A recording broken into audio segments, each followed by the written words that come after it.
Are you ready to branch out, to take a leap of faith, to love yourself and others fully? Then let go of whatever no longer serves you to take action now on Get Rooted Radio with Erica Gifford Mills. Living it up, loving it up, and letting it go.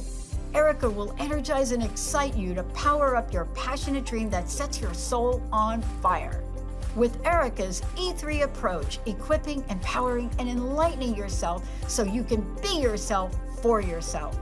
Get ready and get rooted to live a life without regrets, without what ifs, without should haves, and especially without empty feelings from a life unexplored. This hit show helps you build powerful and intentional roots to live it up, love it up, and let it go. Get fearlessly ready and powerfully rooted in your yes with your host, Erica Gifford Mills, and be fearless about your more and stand in your yes. Now on Get Rooted Radio.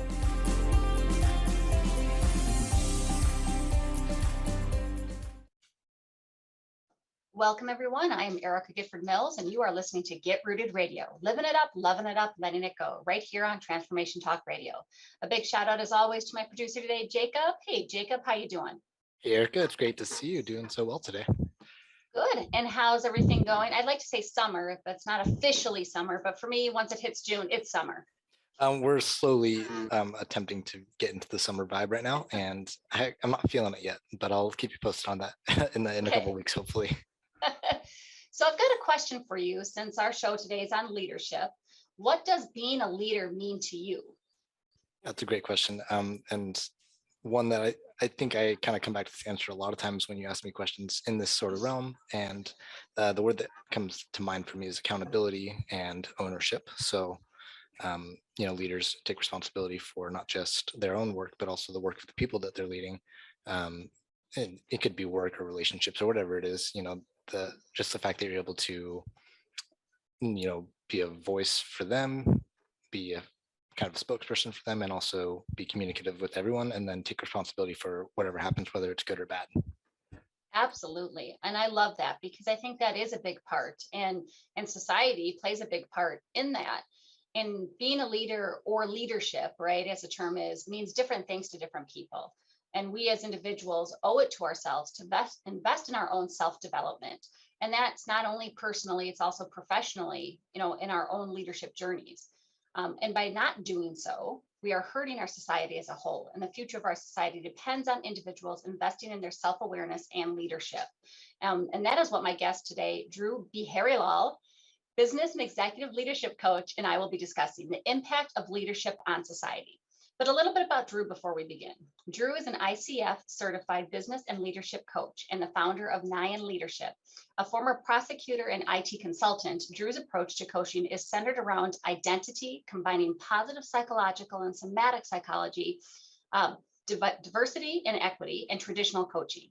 This approach cuts across all contexts of coaching and incorporates the unique intersections of demographics that make up our identity, as well as how that identity impacts our leadership, our organizations, our relationships, and overall fulfillment with our lives. An aspiring Renaissance man, so watch out, ladies, serial entrepreneur himself, Dhru has a passion for small business and the entrepreneurial mindset. And when he's not working with clients, he loves to dabble in the creative arts with photography, graphic design, and music, and travel and explore the boundless, terrifying freedom the world has to offer with his faithful canine companion, Hachi. Please welcome Dhru to the show. Thanks so much, Erica. I appreciate it. Thanks for having me. And a fellow dog lover, so you might be in for a great surprise here, listeners. You might hear the dogs on both of our ends going crazy today. But I really appreciate you being on the show. But before we get into today's topic, the impact leadership has on society, tell listeners how you made that transition to coaching. I think that's kind of really interesting. Yeah, so I mean, I was like I said, I was a prosecutor originally, and then I switched to IT consulting actually. And honestly, that transition was a lot easier than I thought it was going to be for me, because I really took to self-development. I've always been passionate about self-development, about psychology and kind of how to grow myself and how to build others up. And I've always liked the mentoring piece of things. So like even when I was younger, I liked to mentor the younger students, and in law school, I help the younger students to get acclimated to law school, because it's a big adjustment from anything else to law school. So making that shift was always a challenge. And for me, I wanted to be there, a resource for someone else. So that was something I took into my career as well, right? So when I was a prosecutor, I tried to get involved in a lot of the child advocacy trainings and stuff like that to help other prosecutors and other law students interested in that work. And then when I transitioned to IT consulting, I did a lot of work on myself to be a manager and to understand how to actually lead people properly. And then I helped my team to grow themselves up and figure out where they wanted to go. And one of the questions I asked them was like, where do you want to be in a couple of years? You know, where do you want to go? What's your trajectory look like? And oddly enough, no one had ever asked them that question. So it was something that we immediately started having that rapport. And I delved into that really deeply in terms of how I could really be a resource for them and help them along their career, not just helping our clients, but helping them to grow themselves as well. So that just naturally transitioned into coaching, and I did some career coaching, some of that kind of work to coaching them. But then I developed a passion for that and jumped into leadership coaching. And I think it just goes to show that, folks, even if you don't know what you want to be when you grow up, or you think you do, it grows, right? As you grow, as you change, and it can evolve into something where both of your passions combine. And I think that's awesome. Absolutely. So back to the topic at hand, I love that transition that you made. A lot of my clients say, well, but I went to school for this and I can't change now. And it's just proof that, you're very successful in what you do. It proves that you can make that shift, right?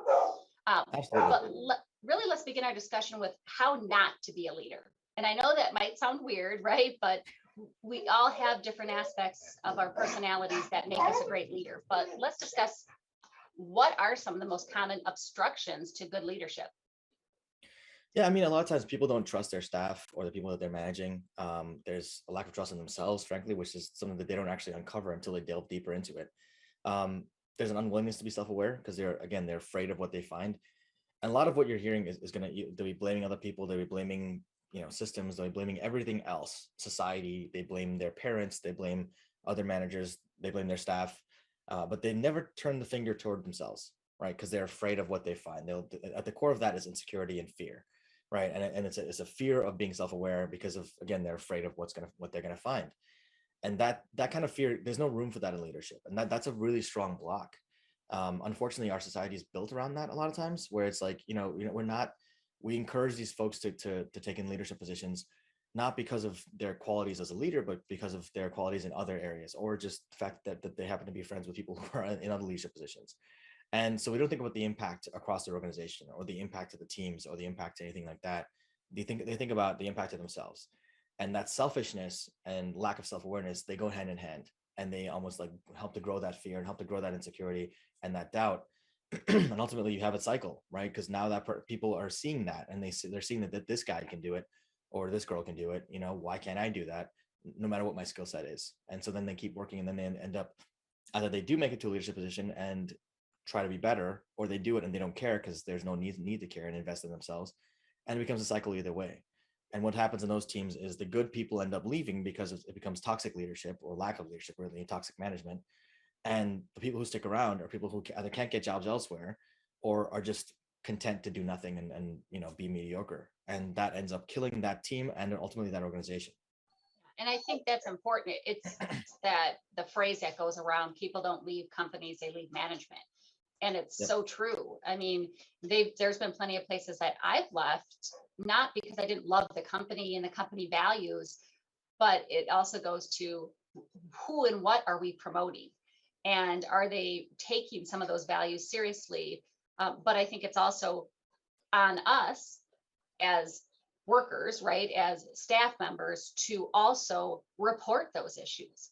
And don't be afraid to go to your senior leader above this person or HR or whoever it might be to say there's a real problem, because people don't know what they don't know. And sometimes they don't want to look at why good people, good workers continue to leave under a management. I don't know, sometimes there's blinders on or what that might be. But I think that's such a great point. But how do we avoid making these mistakes? Right. And how not to be a leader? How do we avoid getting past those? Yeah, it's a good question. And actually you brought up something that actually kind of relates to that a little bit, which is the HR consideration, right? And going to HR is a good thing to do when there's an issue. But understand also that HR's point of view, they're not, contrary to popular belief, HR is not on your side. They're on the company side. So the whole thing is they're trying to protect the company against potential issues. If you frame it as you have an issue with this person, they're gonna frame it as you have an issue with this person.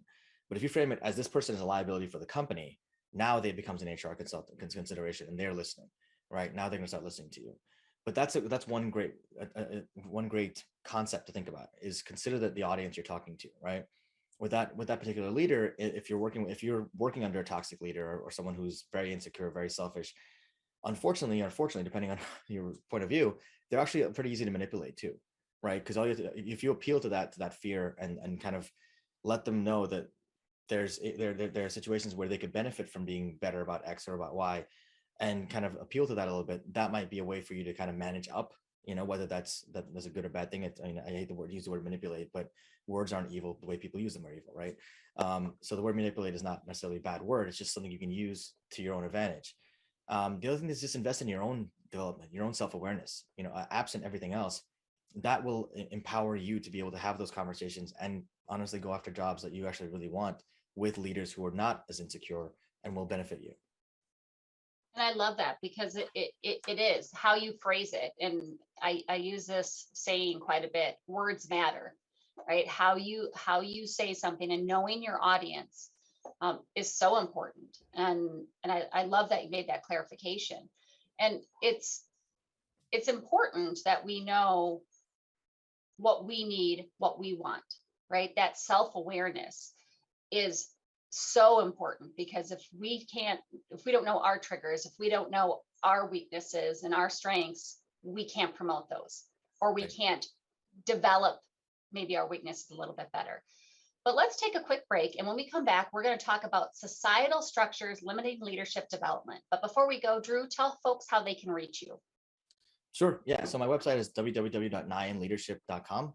And you can reach me at DHRU. So Dhru, DHRU at 9leadership.com. I'm also on social media pretty much everywhere at DHRUBEE, except Instagram, because they're weird and I have to do DHRUVABEE. So happy to talk with anyone, anywhere. Wonderful. You are listening to Get Rooted Radio with Erica Gifford Mills. Living it up, loving it up, letting it go. Stay tuned. We'll be right back.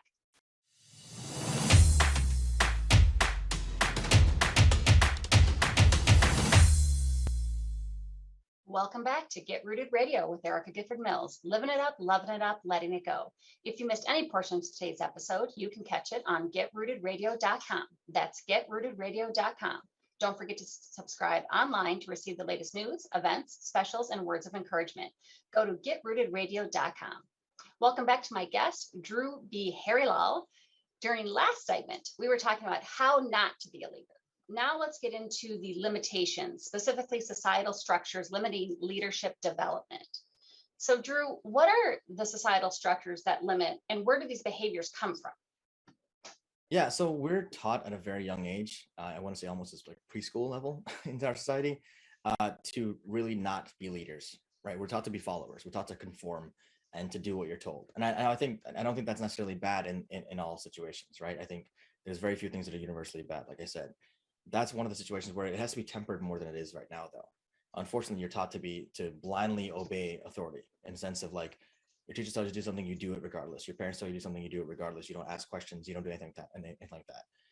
I'm about the mindset of asking questions, clarifying questions, right? Kids, they ask why, because they want to understand, right? If you actually help them understand what's going on or why you're telling them to do something, they understand the bigger picture, and they're taught to understand the bigger picture over time. Now, fast forward 17, 18 years, and you have kids who are now going to college or going to the workforce at that age, possibly, and they have no idea who they are, what they want in life. They've never been encouraged to explore that about themselves. They've been in such a strict environment of like, focus on what we're told telling you to focus on, which is honestly really crappy rubric. You're focusing on, and it's not the teacher's fault, because the teachers are handicapped by standardized tests, and these standardized tests are what you study for. What's the number one question kids ask and students ask and people ask? Is this going to be on the exam? Well, if it's not going to be on the exam, I'm not going to study it, right? Because we're taught that way. Leadership's not on the exam, right? Not officially anyway, but unfortunately, it does come back to bite us in the butt if we don't invest in it. And self-awareness is at the core of that. So if you don't invest in self-awareness, you don't even know where you want to be. And now you're making decisions about the rest of your life at the age of 18, 19 years old, 17 sometimes. And you're trying to determine what career you want. Well, you have no experience in any kind of career. Your only experience is in academia, which is so far from real life, it's not even funny. And now what? And then you let's say you go through that college experience. So you pick a major, you focus on what you want to focus on. You don't know how to get a job. You don't know how to interview. You don't know how to actually live a real life, but you're thrown into this world where you have to do that. And then let's say you do a really good job. This is all luck, by the way, up to this point, right? And let's say you do a really good job at that job. Well, you're typically brought on as an individual contributor, right? People call them ICs. Now, if you do a really good job, you get promoted to management. Well, now you're really in this position where you're set up to fail because you have no idea how to manage other people. That's pretty much the end of the story for some people. No, and I'm giggling over here because I taught my son to always ask questions, which, sometimes came back to bite me in the butt. But I also had to always start out every school year with his teacher saying, please understand, my son will ask you a lot of questions. He will ask you why. Well, why is it this way? Why do we do this? He's not trying to be confrontational. He just wants to understand why. And I always set the groundwork for that, because inevitably I get somebody sending me a message saying, he keeps questioning me. I said, well, is he questioning you being rude and disrespectful, or is he questioning you trying to understand the process? I said, because to me, there's a major difference. And, it's going back and telling him, how are you asking that? I don't mind that you're asking that question, but how are you asking it? Because what is your tone like? Are you being interrupting? What are you doing? And so it's funny, it's because it's from the very beginning, and I always laugh, because how do we expect our kids graduating at 17, 18, maybe 19 years old to know what they want to do when last week they were raising their hands to get permission to go to the bathroom? Exactly. And it's interesting. And yet this last weekend, I went back to do a scholarship award. We do one every year in the memory of my parents. And I hadn't been inside the school. I went to high school, because usually we're outside for sporting events or whatever. But I was inside these halls that I had not been in like 30 years. And I'm like, they had us walking down single file, in our order of, the teachers were like, get in order of how you're presenting. I'm like, oh my gosh, I feel like I'm a child again. You're lining us up and we're walking down the aisle, single file, told to be quiet. I'm like, I am having flashbacks. And it's just, you got sucked back into the follow the leader. Yep. But yet there was no leader, because somebody was just walking like, where do I go? What am I doing? And I think that is a societal restraint that we have on it's okay to ask questions. It's okay to question authority. It's, how you do it is a different matter, but saying that you shouldn't is always, to me, was always wrong. Exactly. But And that's sorry. no, go ahead. No, so, and that goes back to the insecurity thing, right? The questioning Yes. why. It's not so much that even if you ask in the right way, sometimes some of the adults and the folks, in authority are threatened by that question, because they don't know why themselves. So Right. they're like, well, why are you asking me why? Stop asking me questions. Because and they don't want to say it because they're insecure. They don't want to tell you that they don't know why themselves. They're just doing what they're told, or they're doing what's always been done. Right. And Right. they never asked why. And then they might be embarrassed that they never asked why, because they're just obeying orders blindly. And that just puts them on the spot. But that's, again, self-awareness and then that whole leadership concept, right? Absolutely. So right now we're seeing the Great Resignation as it's been coined. What impact would you say leadership has had on the Great Resignation? I think it's had probably the biggest impact that you could have on any kind of societal phenomenon, honestly. I think it's understated. People are thinking it's about salary, or it's about, work-life balance. But at the core of all that stuff, it's not about salary. There are people who, if resignation was only about salary, no one would ever do a McDonald's job, or no one would ever work as a teacher, for that matter, right? Because they make such crappy money, or a prosecutor, for that matter, because they make crap money too. It's not about salary. Salary may be a small piece of it, but studies have shown that salary is actually a very small motivator for people. If you just keep people around based on just increasing salaries, they're going to leave eventually anyway, right? There's so much more to it. Like you said earlier, people don't leave companies, they leave management, right?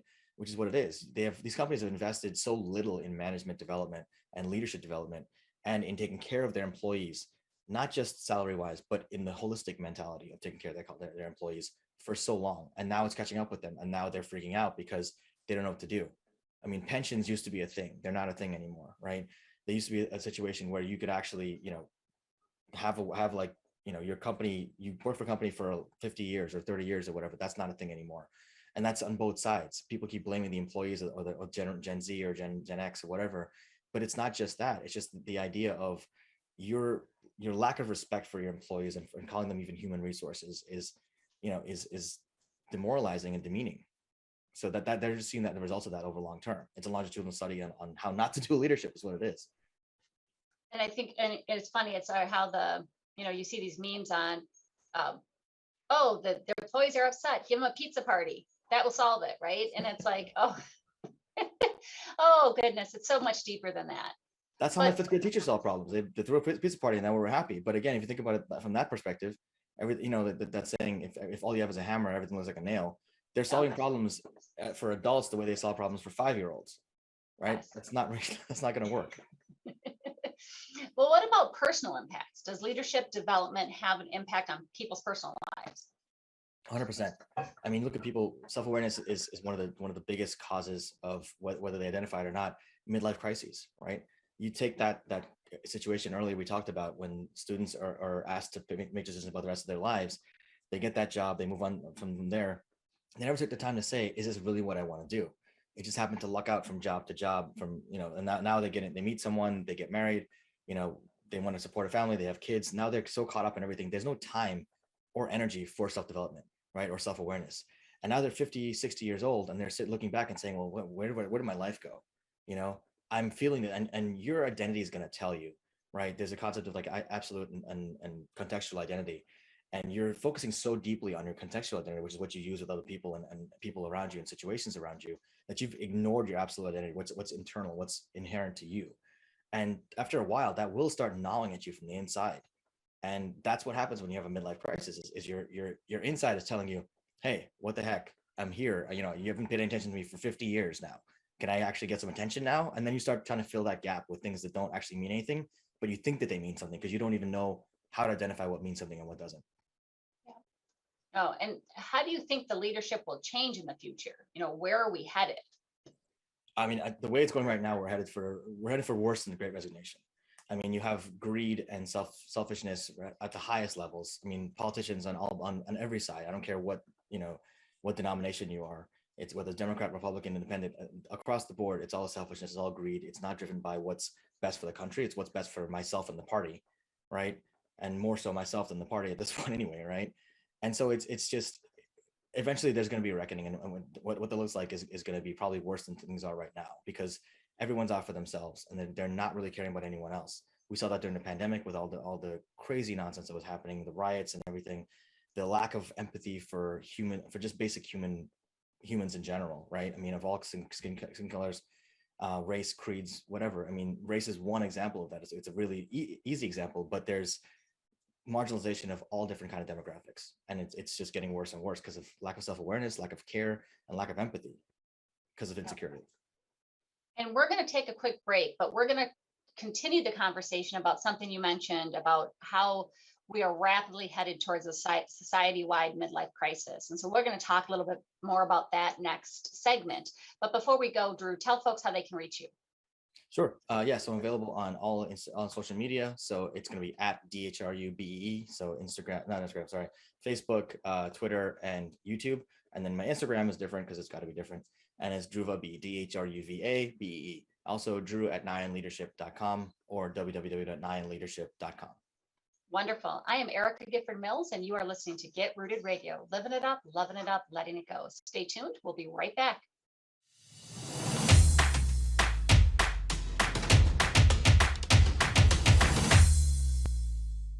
We're back on Get Rooted Radio with Erica Gifford Mills. Living it up, loving it up, letting it go. Don't forget to visit getrootedradio.com to listen to a replay of this episode, sign up for helpful tips, and learn about upcoming events. That's getrootedradio.com. Welcome back to my guest, Dhru Beeharilal. Thank you so much for being with us today, Dhru. Happy to be here. Thanks for having me, Erica. So we've been discussing leadership and its role in society. And during this segment, we're going to discuss how we are rapidly approaching a society-wide midlife crisis. And that might sound funny to you listeners, but if you think about it, midlife crisis is known to be when individuals are struggling with their own morality, and somewhere during midlife, they ditch some of their responsibilities in favor of fun. And if you think about it, what are we doing right now? In some cases, not in all cases, not trying to speak in generalizations, but I think that we are starting to look at what is best for me, not necessarily what is best for society, which is not always a bad thing, but how do we get back to our roots? And I think, Dhru, you touched on it a little bit during the last segment on we're fighting our internal values and external values that we've been ignoring for so long to, make a living, put food on the table, have a roof over our head, maybe have some of those materialistic things. And we've been fighting with that inner demon and dialogue back and forth that we've been having. So how is this similar to leadership in society? Why do you think that it is heading that way? Well, in society in general, you can see the trend of insecure leaders that they're developing, and insecurity as a society as a whole. There's fragility out there, and I don't mean the fragility in terms of like white fragility, but fragility in general, because there's multiple kinds of fragility out there, right? But there's so much fragility out there in the world. I mean, you look at anything from entertainment news all the way to just political posts and political thoughts and everything in between, and you have fragility across the board and just fear and the stock market and other financial markets in general, like crypto markets, there's so much fear, uncertainty. They call it FUD. It's fear, uncertainty, and doubt. But that's such an accurate term because that's really what it is across the board. It's fear, uncertainty, and doubt.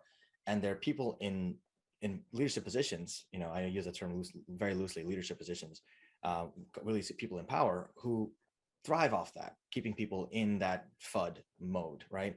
And they will use that to their advantage to create this, like, I would say, lack. It's like fear of like what you don't have in the market. And that's one example, just in the financial markets. But across the entire society as a whole, we don't have leadership. We don't have clear ideas of what's really best for society. And the same way that you have the issue in the micro level with your individuality, saying like, okay, I'm going to ignore myself and focus on what I need to, like my work, or keeping, to continue the rat race, so to speak, to the point where your internal values and self is yelling at you and saying, hey, wake up. And now I'm going to go spend $1 million on stuff I don't need, right? Like I'm going to go buy a sports car when I'm 60 years old and I can't drive it on any roads because there's speed cameras everywhere. What's the point, right? But you still do that just to try to scratch that itch that's inside. And the same thing with society. You see that the kind of things on the verge of just collapsing in so many different ways. And all this fear, all this uncertainty, all this lack of self-awareness that's out there is coming to a head. And we don't have any leadership that's telling us like how to actually deal with this. We don't have leadership who's considering this. It's all about me, like I said in the last segment. And that only goes so far, right? There needs to be a balance. It's not all about society and it's not all about the individual. There's got to be a balance. And at some point, that balance shifted to say it's all about individuals. And the folks who are at the top are using that against people because they're saying, okay, well, as long as they can do that, fighting amongst themselves, we can continue going to the bank, right? Yeah. And George, that's a line I stole from George Carlin because he's a genius and he's hilarious, but he's also very, very true. And his comedy is timeless at this point. This is stuff he was saying back in the 90s. And it's coming to a head and really showing up right now, bigger than it ever did back then. So I think it's interesting. You made a comment and it reminded me of TikTok made me buy this. So what role do you think society, or social media plays in all of this? Unfortunately, a really big one, or fortunately, depending on how you look at it, right? It's a massive role because, I don't know if you guys have seen The Social Dilemma on Facebook, on Netflix. Sorry, it's a documentary. It's really, really well done, and it's accurate. And when that happened, then the algorithms changed in Facebook and Instagram to focus on, it's not a timeline anymore. It's now a news feed, right? When you have that shift, and people are now starting to get their news from that, that's a dangerous thing to happen. Because what's happening now is I'm going to show you more of what you like, not more of what's real, more of what you like, which means that now you're going to be reinforcing all the ideas that are in your head. There's nothing to combat those wrong ideas because there are things that are wrong, right? There are things that are factually incorrect. I don't mean wrong morally, I mean wrong incorrect, as in like this doesn't actually exist, right? But unfortunately, the more people see these kind of things, like the flat earthers and these other people who are saying like, oh, this is a real possible, it's a real thing, flat, the earth is flat, despite all the evidence to the contrary, they're saying the earth is flat, for example, right? Because their entire social media circle, everything they see every single day is reinforcing that. And they now believe that they're the majority or that they're correct. And because so many people believe this, that means it's got to be right. Instead of saying, exposing people to different ideas, that's the danger of not seeing other ideas, not being open to other ideas, and not being able to accept that there may be other ideas that are correct when your ideas are not correct. And that's, there's a reason we expose people to different ideas when they're younger, and kids and learning things from textbooks. And they're talking about now strictening stuff from textbooks that is still history, but it may not agree with our sensibilities today. And I think that's correct. That's incorrect as well, because you want people to learn from the past. The whole idea of not learning from the past is they're gonna repeat the same mistakes. So we're doing this on a really societal scale. It's really dangerous. Yeah, and I think that those are great points, because sometimes you can't make somebody change their mind if they truly, that's all they see.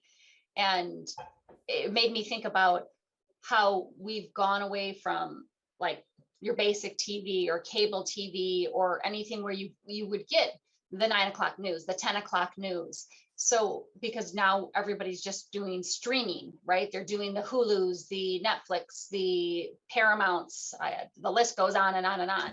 So what about technology as a whole? How is that impacting leadership, with society? Yeah, I mean, Ronnie Chang, another comedian, I do comedian references and movie references all the time.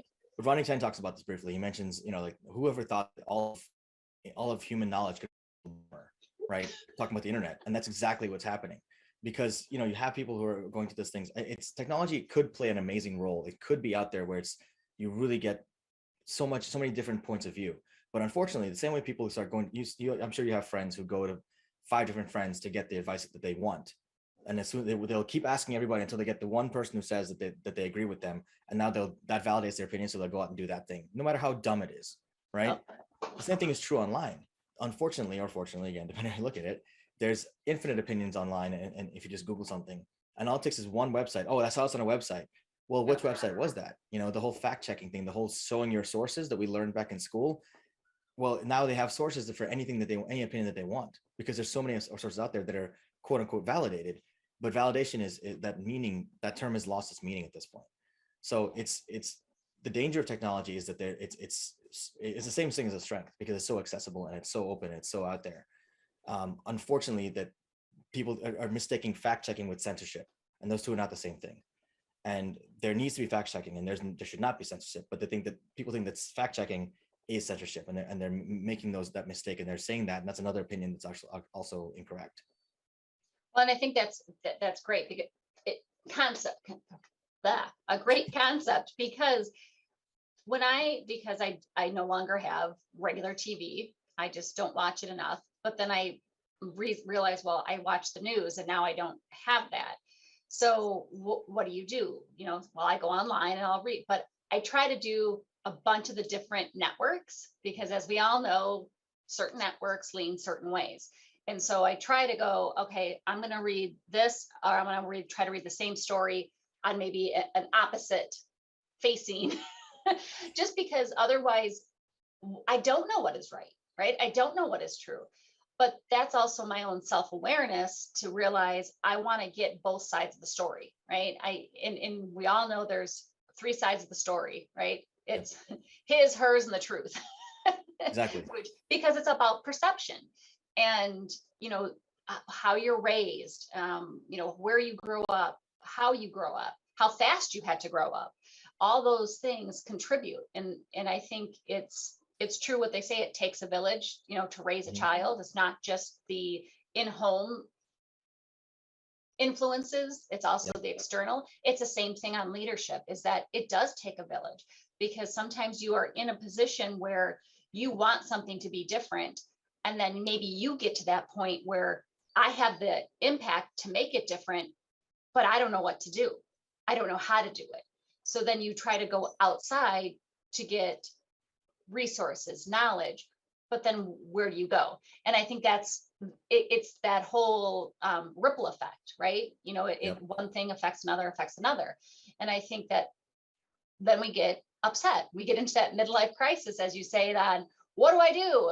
or you throw your hands up and you give up. So I think it's social media plays so much effect, no matter if you are on it or not.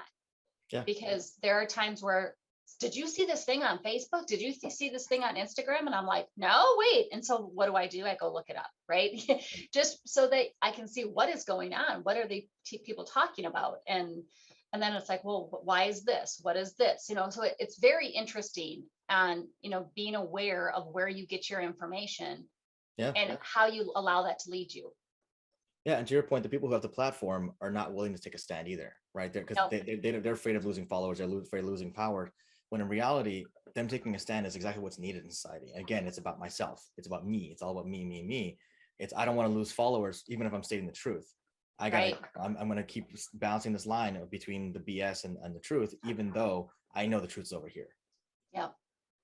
So we're going to take a quick break. And when we come back, we'll end today's show with talking about the fundamental of being a leader. This is Get Rooted Radio with Erica Gifford Mills. Living it up, loving it up, letting it go. Stay tuned. We'll be right back.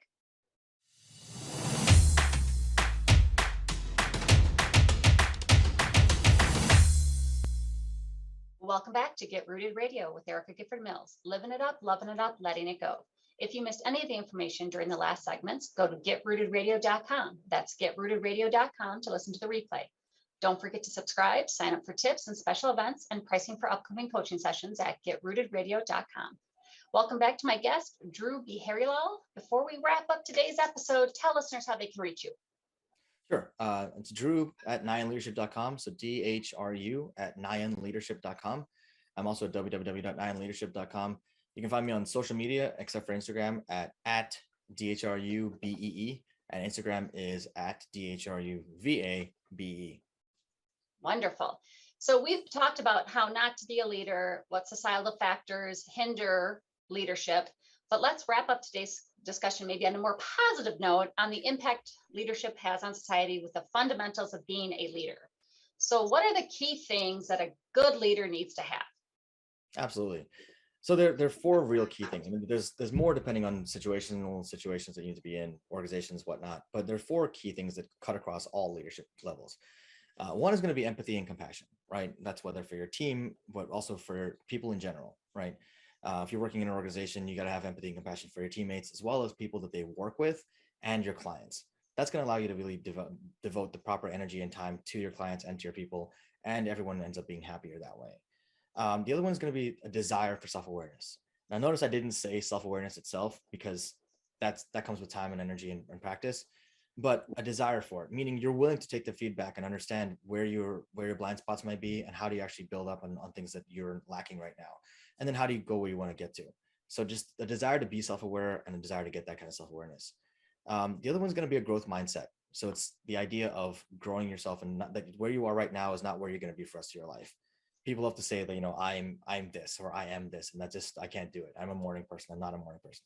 I do it myself. I say I'm not a morning person, not because I'm not a morning person, but because I don't want to be a morning person, right?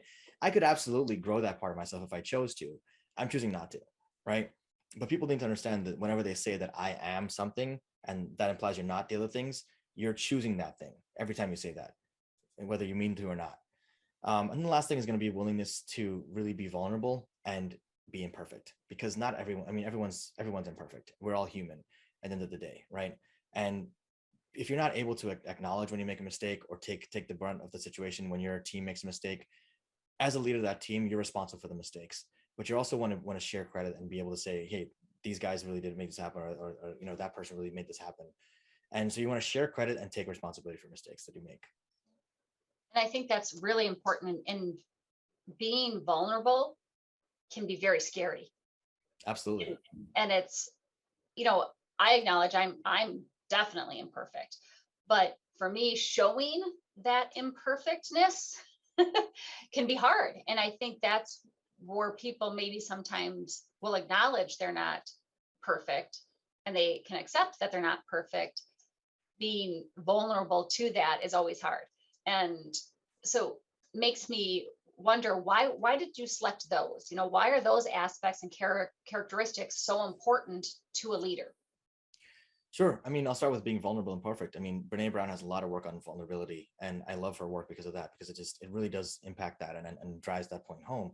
But when you're vulnerable with your people, they can now be vulnerable with you, right? And a lot of times when you have a leader who's not willing to be vulnerable or not willing to show their people that they care in that way, that they're open to them, by being vulnerable with them, they won't feel comfortable being like, I made a mistake or something like that, because then they'll feel like they're going to get chastised or get, treated poorly or embarrassed by that mistake.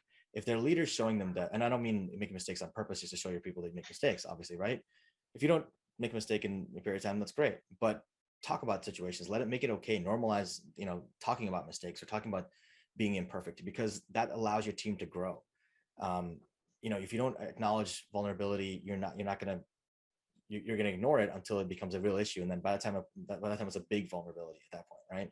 Absolutely. So that really helps with leadership development as a whole.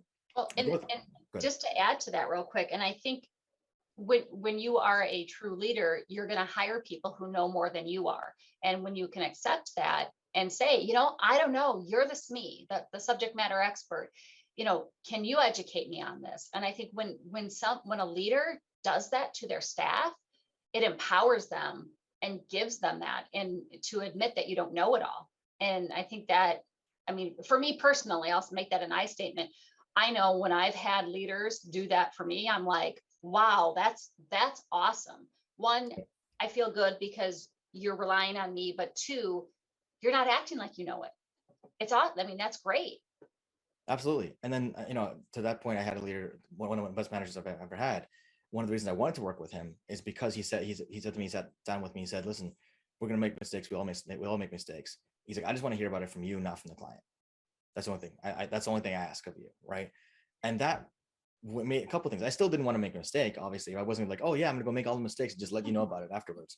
But it's just like, I didn't want to make a mistake. But now I know that if I do make a mistake, I'm just going to let him know what's going on. And he's going to know about it. We'll figure it out together and get things going.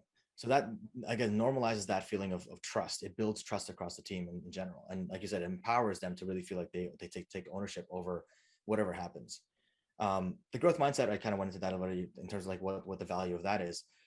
And the desire to be self-aware, again, that's the willingness to get feedback and really act on that feedback, right? Because a lot of people say, oh yeah, please give me feedback. And then when they get the feedback, they get really defensive, right? Oh no, that's not what that was. That was this, or that was this, or whatever. Like, I didn't really make that mistake. And that goes against vulnerability. Sorry, I can't talk either today. It goes against vulnerability, but it also goes against trust, because now that trust is broken, and that person will probably not give you that feedback again because you don't own it. You're not taking ownership of your own mistakes or opportunities you have to grow and really change things for the better. And then lastly is empathy and compassion. And that's just sort of lacking across our entire society. We kind of belabored that point today, so I don't want to go into that again, but empathy and compassion for others is really what differentiates, frankly, good companies from bad companies and good leaders from bad leaders, right? When you have someone who really cares about other people and is really, willing to say, listen, I know you're dealing with stuff right now. How can we be supportive to you? How can we really kind of pick up the slack where you need to? Because ultimately that person is part of the team. And if you support them now, they're going to be more willing to support the other team members later on when things are going on. People are afraid to do that, and they're afraid to extend that kind of support because they're afraid of special treatment. And that's not really where that comes from. If that becomes a pattern, that becomes a discussion needs to happen. But all of this is work. People don't want to do extra work, right? And it's like, it feels like, oh, I don't want to put in the extra time and energy to put in this extra work into being a leader. I just want to show up, clock in and clock out and be done. And that's also, part of the issue. It's lack of compassion, more about the me attitude, not the we attitude. So if you had leave 1 or 2 or 3 takeaways for listeners today on either leadership in general, or what somebody could do to really invest in their own self-development, what would it be? Sure. The first thing, to your first point, leadership doesn't have to mean you're in a leadership position. I think that's a mistake people make in terms of that framing. And again, framing matters, right? How you frame something to yourself makes all the difference. You can be a leader in an organization and be an individual contributor. You can be a leader in an organization and have no actual official power, but people always will defer to you every time you walk into a room because of how you carry yourself, because of the respect you command. And that respect doesn't come by just, an iron fist and be like, oh yeah, whatever, right? But I've been in situations where people I know and people I respect have more power than the manager or the director or the president of a company because of that, because of the way that they carry themselves versus the way that other people carry themselves. So that's the one thing. Don't rely on just titles. Titles honestly don't mean anything if you don't have anything to back them up. And the second thing is, around the compassion and empathy thing. I think we sorely need that in the world, right? Like, and the more you have your own individual leadership and you're self-aware about yourself, working with coaches is a great way to increase that. I mean, like yourself, like myself, like other folks who do this kind of work, but really investing in yourself, just taking your time, just even journaling, something simple as that, that's free. You can do it yourself, but journaling and kind of reviewing how things affected you, observing yourself under a microscope and kind of saying, okay, how did I handle a situation? Did I handle it the way I wanted to handle it? Identifying models for yourself. Who do I want to be like? What kind of leadership what kind of leader would I want to be if I was a leader? Who do I want to emulate? Who do I want to be when I grow up, so to speak, right? Identifying that for yourself and then really taking that to heart and saying, I really want to live into these values. That's going to make all the difference, whether you're a leader or not. Just in life in general, we don't take time to identify our values and who we are. And that's a different kind of leadership than people tend to talk about, right? There's leadership in organizations and there's leadership in our own lives and in society. And I want to thank you, Dhru. Those are wonderful kind of leave offs for everybody. Thank you so much for being on the show with us today. No, thank you so much. I really appreciate it, Erica. This is great what you're doing, and I'm happy to be part of it. Wonderful. And I want to thank you all for tuning in to Get Rooted Radio. If you missed any part of today's episode or want to listen to it again, go to getrootedradio.com for the podcast. And don't forget to tune in the first and third Monday of every month at 5 p.m. Eastern, 4 p.m. Central, and 2 p.m. Pacific, right here on Transformation Talk Radio. Thank you for tuning in. Have an amazing day. And I'm looking forward to the next time on Get Rooted Radio with Erica Gifford Mills. Living it up, loving it up, letting it go. Goodbye, everybody. Thank you for listening to Get Rooted Radio with Erica Gifford Mills. Living it up, loving it up, and letting it go. Visit getrootedradio.com if you've missed any part of this hit show, and tune in on transformationtalkradio.com to live fearlessly in your more and powerfully rooted in your unlimited yes. For more information and to work with Erica directly, visit getrootedradio.com. That's getrootedradio.com, and get ready to live it up, love it up, and let it go.